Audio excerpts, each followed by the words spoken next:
His real name was Riley B. King, but the world knew him as BB. The blues legend armed with a guitar named Lucille. Well, last night, BB King passed away at the age of 89. Eyewitness News reporter Leah Hope is live at the Harold Washington Cultural Center with more on the tributes that are pouring in and how he's being remembered. Leah?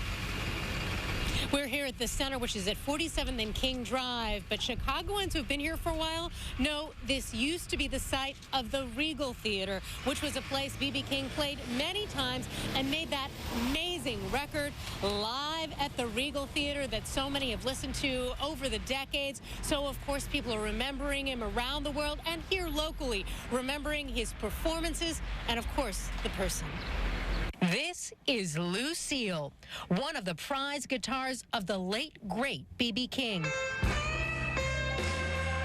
The Chicago Blues Museum holds some of his archives.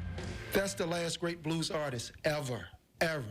Friends tell us King had not been well since a show in Chicago last fall. The blues legend died last night in his Las Vegas home. He was 89. I know my dad is not unhappy now because he's with all the people he loved. Shirley King says as a child she struggled with all the time her father spent performing. But as an adult and a performer herself, now she gets it.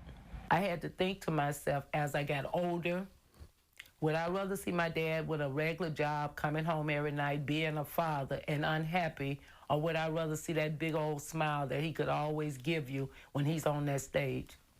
Rock me, baby. On stage, he commanded attention of the audience and the other musicians. So the man may be gone, but his legacy plays on. When they lay me out to rest, may the last voices I hear be yours. I need you.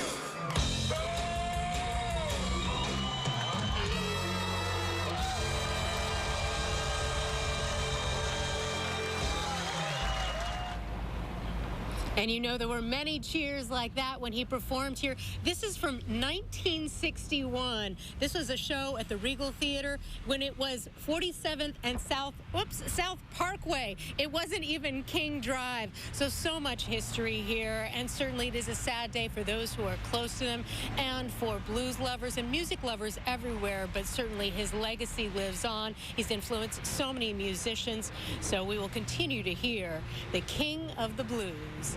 We are live in Bronzeville. Leah Hope, ABC 7 Eyewitness News. Back to the studio. Leah, thanks very much. And here's another memory. Listen to this.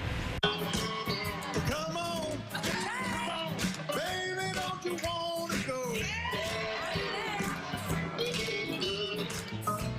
Same old place, sweet home Chicago. Remember that night, President Obama, one of those remembering his special moment with the blues legend. The two of them sang this impromptu duet of Sweet Home Chicago at a White House concert. It was 3 years ago.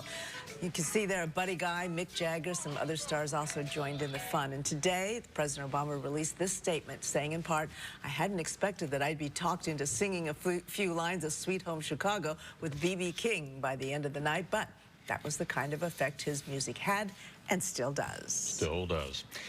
Been outside.